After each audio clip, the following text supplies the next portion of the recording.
नमस्कार. प्रतिमा नाटकाचा 7वा अंक आहे.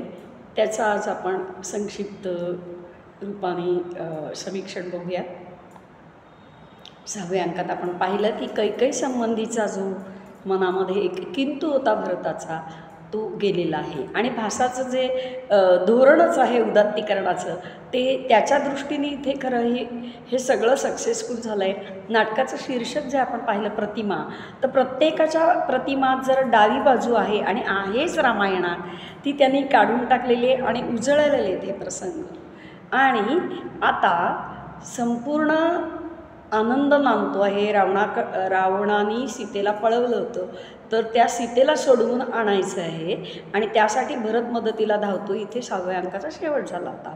त्यामुळे समाप्तीला आता आपल्याला सगळी पुढची अशी दृश्य दिसणार आहेत की रावणावर विजय मिळवून सीतेला घेऊन राम आलेला आहे आणि मग राम, भरत, सीता, कैकेयी यांचे काही थोडे संवाद घालून जे भासाचं वैशिष्ट्य आपण म्हणतो की भासाला फार आवडतं छोट्या छोट्या मानसिक काय म्हणू आपण प्रतिक्रिया टिपायला, तर त्या दृष्टीने या अंकामध्ये काम दिसणार आहे आपल्याला. प्रत्यक्षात ज्या प्रतिमा उजळवणं आणि प्रतिमागृह ह्यावरून पण शीर्षक पडलेलं आहे की कोणाच्याही मुखातनं वाईट गोष्ट म्हणजे कैकेयी वाईट बोलली आहे, दशरथाचा मृत्यू झाला आहे, हे घरातल्या कुठल्याही कुलीत माणसाच्या तोंडून निंदानं आणू देता ही बातमी देवकुलिकाच्या तोंडून दिली आणि त्यामुळे समाजाच्या तळागाळापर्यंत कैकेयी, दशरथ किंवा किंबहुना जर असेल तर भरताच्याबद्दल लोकांच्या मनात काय काय किंतु आहेत हे भरताला कळलं होतं. त्या प्रतिमा काय झाल्या आहेत, मूळ कुळाची प्रतिमा काय होती त्या पुतळ्यांवरून आपल्याला माहितीवरून कळली होती. आता कुलाला बट्टा लागला आहे आणि दुर्घटना अघटित घटना घडलेल्या आहेत, त्यामुळे प्रतिमा कशा झाल्या आहेत, त्या धुवून कशा काढायच्या, हे सगळे विचार ह्या दृष्टीने हे शीर्षक दिलं होतं. आता आपल्या लक्षात आलं की कैकेयीबद्दलसुद्धा भरताच्या मनात काही किलबिश राहिलेलं नाही. हे एक अंतिम जणू काही ध्येय होतं भासाचं या नाटकाच्या दृष्टीने, ते झालेलं आहे. आणि आता शेवटचा अंक हा जसं एक भरतवाक्य म्हणतो तसं सगळे लोक एकत्र आलेले आणि दुष्ट प्रवृत्तीवर चांगल्या प्रवृत्तीने, अधर्मावर धर्माने विजय मिळवलेला आहे आणि म्हणजेच अहंकारावर, दुष्प्रवृत्तीवर, रामाने विजय मिळवलेला आहे आणि सीतेला घेऊन तो परत आला आहे. इथे दृश्य दाखवण्यासाठी केवळ हा 7वा अंक आहे. अन्यथा 7व्या अंकाचं फार मोठं नाटकीयदृष्ट्या फारसं प्रयोजन आहे अशातला भाग नाही.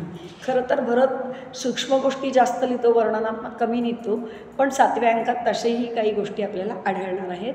एक शास्त्रीय चिंतन या दृष्टीने हा मुद्दा लक्षात घ्यायचा आहे. तर आपल्याला पहिल्यांदा असं दिसेल की इथे एक तापस आणि नंदीलक ह्यांची चर्चा दिसते आपल्याला आणि एक मिश्र असा हा विष्कंभक आहे आणि ती नंदीलक आहे त्याला तो तपस्वी विनंती करतोय.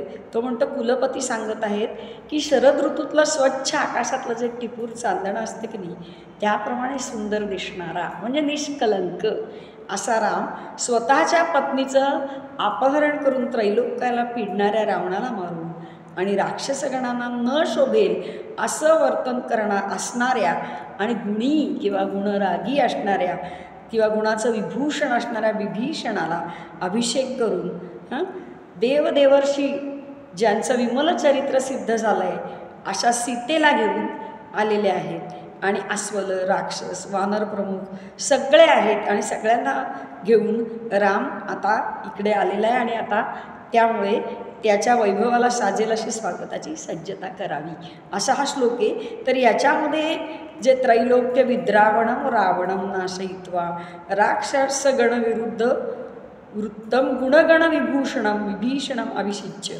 देवर्षी सिद्ध विमलचरित्राम तत्र भवतीं सीताम आदाय वृक्ष राक्षस वानर मुख्यैः परिवृतः संप्राप्तः तत्र भवान शरद विमल गगन चंद्राभिरामो रामः. खरं तर ही रचना फारशी भासाच्या मानसिकतेला दीर्घ वर्णाची रचना आत्तापर्यंतच्या त्याच्या शैलीविशेषाला फार वेळा अशी आढळत नाही, क्वचित आढळते.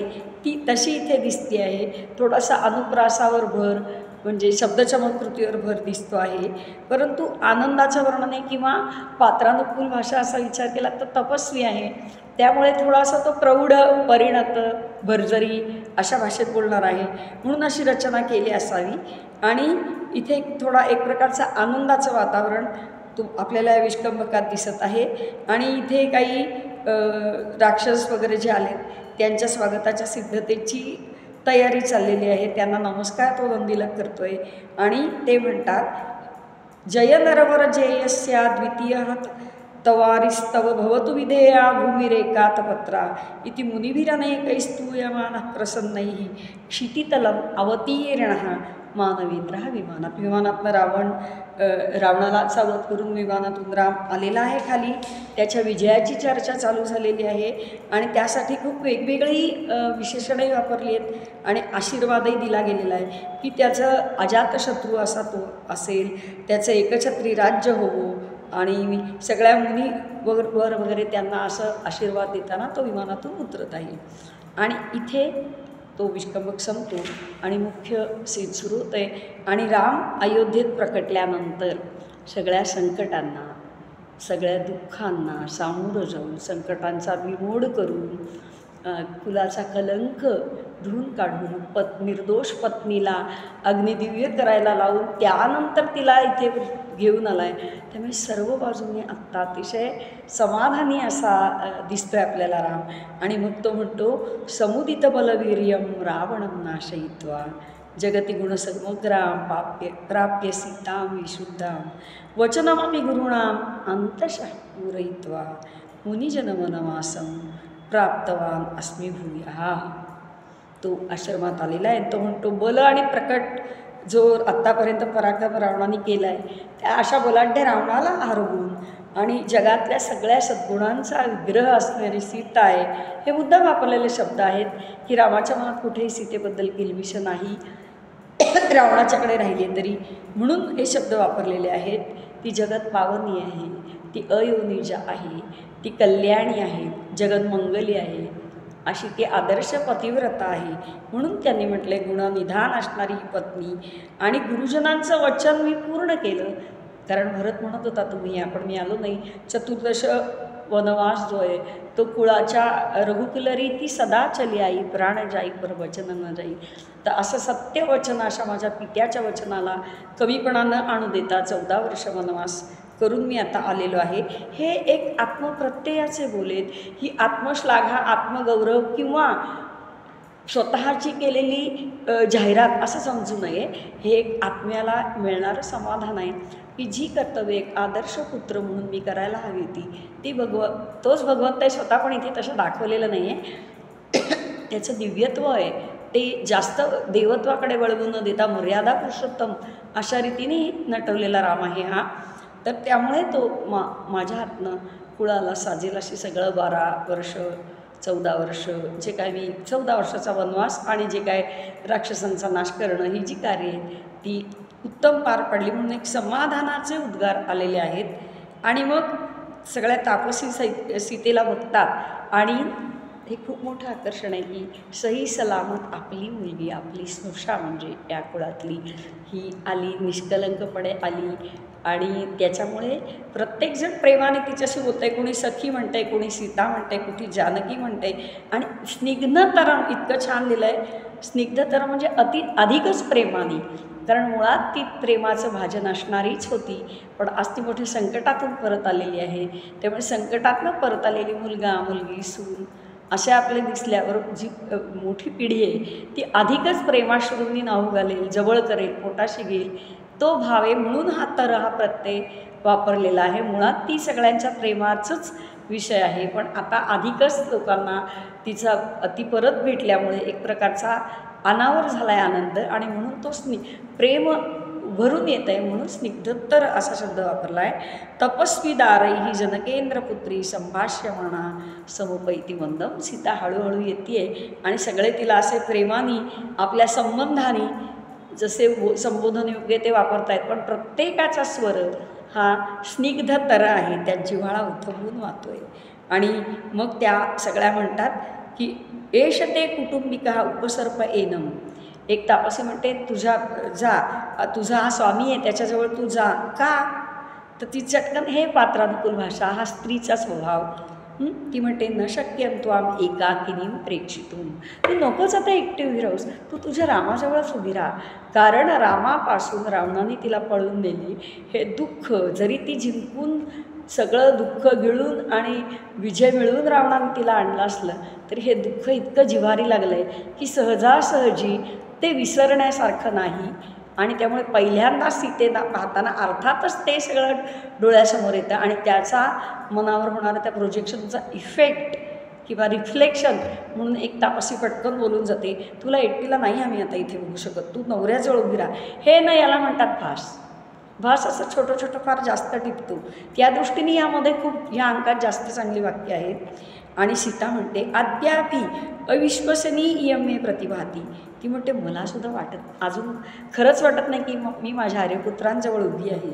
आणि अशा पद्धतीने सुखदुःखांचं चर्चा चालू आहे. हे संवाद खूप हृद्य आहेत, हे भावस्पर्शी आहेत आणि हे अनावश्यक नक्कीच नाही आहेत. कारण का तर सगळे एकत्र पहिल्यांदा भेटल्यावर असंच बोलणार, कारण मोठ्या संकटातनं ती परत आलेली आहे.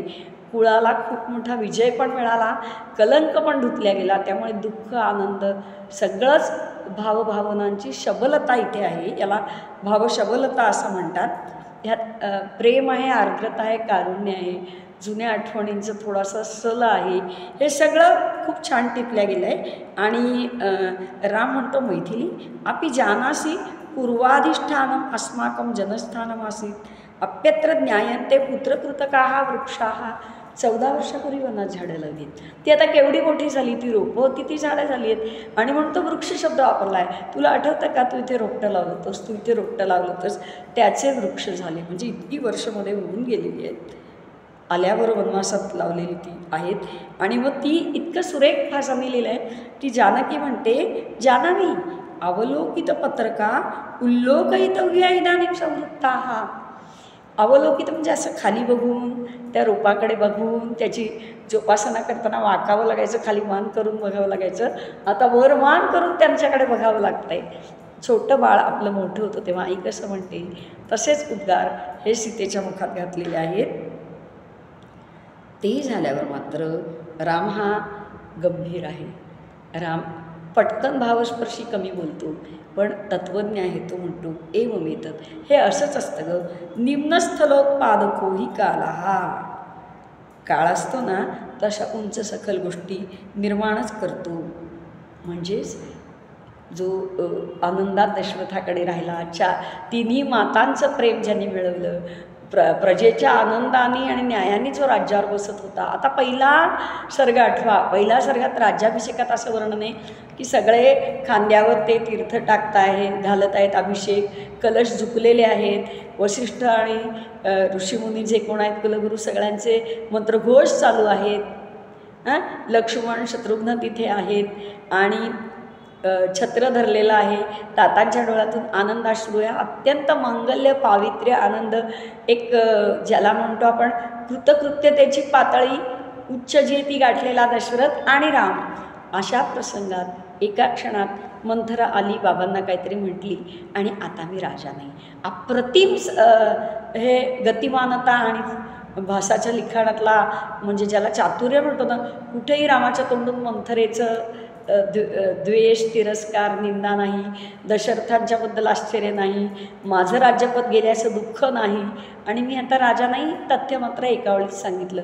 पण अभिषेकाच्या मांगल्याच्या आनंदासाठी 2 ओळी आणि दुसऱ्या 2 ओळी अभिषेक मोडला, पण त्याबद्दल खेदही नाही, कारण पितृवचन पाळायचं आहे. असा हा जो राम आहे हा स्थितप्रज्ञच आहे. त्यामुळे त्याने उंच सखल वनात सीतेबरोबर आनंदात राहत होता, तर रामाने सीता पळून नेली. आलं लक्षात? तर त्यांनी हे आयुष्य हा सुखदुःखांकित जन्म मानावी आणि दुःख सुखावे प्रीत लाभता, असं त्यांनी भोगलेलं आहे. कारण सीता सगळ्या सुखांचा त्याग करून रामाबरोबर आली. कारण तिला आपण सीतेची मनोवृत्ती पाहिली आहे की विना रामं शून्यम सकल भवनम हृत्परिभवम सनाथम सौख्याय वननिवसनम वल्कलयुद्धम. रामाशिवाय हे वैभव, हे सोनं नाणं, हे दागिने, ही सत्ता, हे सलेल माझ्या हृदयात.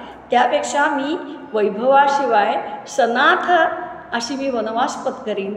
आणि ध्रुवम ज्ञात्वाच इत्थम, हे अगदी दृढपणे लक्षात घेऊन समजून उंजून जनकतनया काननम अगाध. जनकतनया म्हणजे जनकाची मुलगी म्हणजे सीता, हा शब्द मुद्दाम कवीने वापरला आहे. जनक हा विदेही होता, राजा असूनही म्हणजे सर्व संघात असून निस्संग असा आदर्श होता.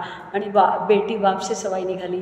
तिने तरुण वयातच हे सगळं सोडून वनवाससुद्धा पतीसाठी पत्करला लहान वयात.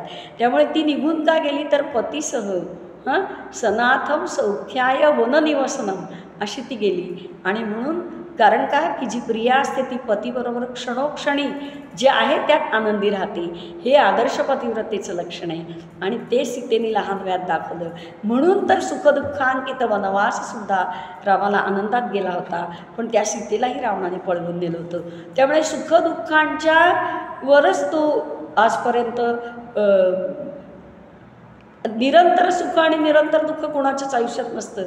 पण रामाला फार लहानपणी प्रौढत्व, वनवास, संकटांना तोंड देणं हे सगळं स्थितप्रज्ञतेने झेलावं लागलं आहे. त्यामुळे अतिशय मर्यादा पुरुषोत्तम आणि गंभीर व्यक्ती तो असल्यामुळे ती असं बोलत असताना ती पायिकांसारखं बोलली. अहो खाली वाकून झाडं बघत होती रोपं, आता वर बघावं लागतं आहे. हे तिचं साधा रिस्पॉन्स. आणि त्यातनं रामाने काढलेलं तत्त्वज्ञान आहे की काळ असाच असतो, तो आपल्याला उंच सखल गोष्टी दाखवत असतो. आणि असं सगळ्यात छोट्या मोठ्या आठवणी त्या तटप्रदेशातल्या आहेत. त्याच्यानंतर श्राद्धक्रियेचा विचार एकदा राम करत असताना कांचन पार्श्वहरिण दिसला, हे रामाला आठवत्यावर मात्र सीता म्हणते ती आठवण नका काढू. राम म्हणतो अगं अतिक्रांता खलु एषा काला. मागेही असंच एक उदाहरण गेलेलं आहे. आत्ता इथे आपण आत्ता हा काळ जो आहे आत्ता जगत नाही होत, आपण ओलांडून गेलेला आहे. पण क्षणभर ती त्या दुःखामध्ये गेली आणि त्या काळामध्ये क्षणभर थबकली होती. म्हणून रामाने तिला सावध केलेलं आहे. आणि